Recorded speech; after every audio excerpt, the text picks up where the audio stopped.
Ahoj hubári, volám sa Nika a dnes vám ukážem, ako sa hľadajú hľuzovky.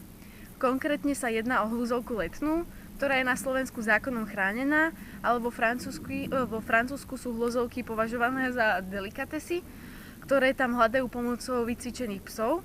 Ja ich hľadám na základe pozorovania stromov, pôdy a prostredia v prírode. Je to síce náročné, ale ako uvidíte, mám občas úspechy. Konkrétne na tomto mieste je prioritný strom táto hruška plánka a okolo sú vlastne liesky, ktoré nám ukážu, že tu môže niekde sa nachádzať hľuzovka. Tak môžeme sa ísť pozrieť niekde okolo tohto stromu. Vlastne väčšinou bývajú v puklinách a sú tu ukazovatele, napríklad takáto rastlina, že tu by niekde mohla byť. A tu ju už máme, vlastne v tejto pukline sú dve. Voňami, podľa toho zistím, či sú dobré. Táto pekne voňa a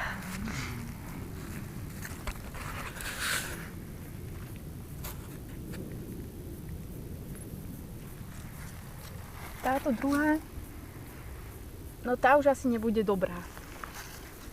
Môžeme sa ísť pozrieť ďalej. Takže hľuzovky hľadám tak, že jemne odhrabávam lístie, aby som nepoškodila podhubie, aj keď viem, že v zemi by ich mohlo byť oveľa viac, ale ja hľadám hľuzovky len na povrchu. Keďže hľuzovky sú zákonom chránené, tak ich neberiem, nehávam ich tu. Hľuzovka krásne vonia, môže vám pripomínať varenú kukuricu, ale mne niekedy pripomína tiež aj lesné jahody. Takže môžeme sa ísť tuto niekde pozrieť.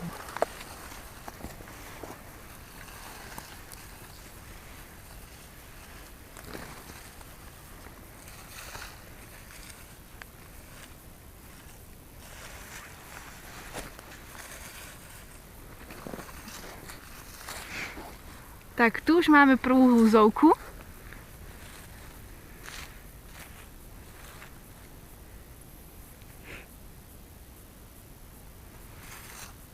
Môžem ju uvoňať, či je už zrelá. Áno, takže dobrá. Takže ju vyskúšame pohľadať. A tu máme prvú hľuzovku. Tu je hneď vedľa nej druhá.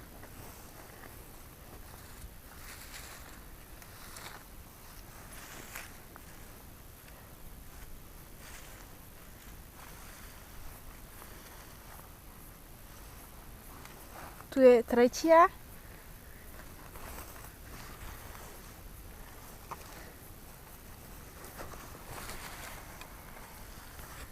Tu je ďalšia hľuzovka. Tá je tak viac v zemi.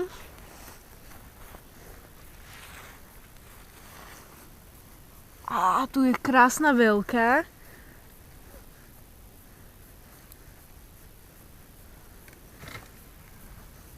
Tu ovoňam.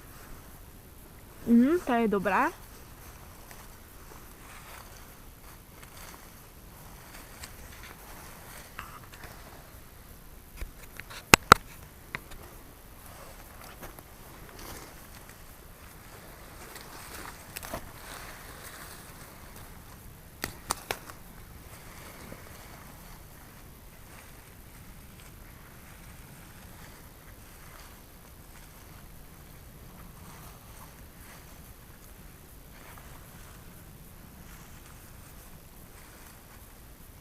Tu máme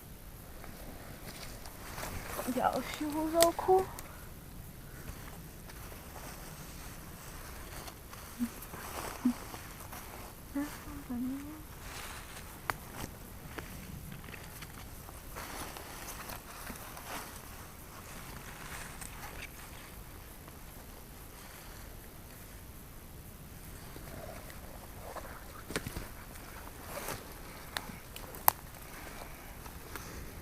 A tu sme našli napríklad takúto hnilú už.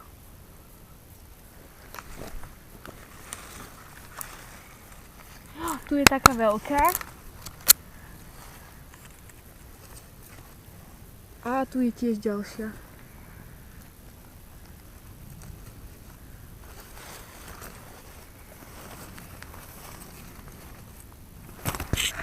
A tá je už aj dobrá. Tu je tiež.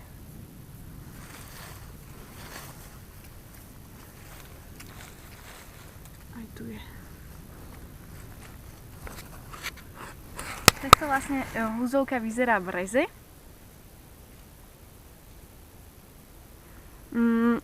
Gurmáni ju používajú ako dochudzovadlo do jedla, ale keďže u nás je zákonom chránená, tak my ich tu necháme takto v lese a len zakrieme a ona sa vlastne výtrusmi ďalej rozrastie.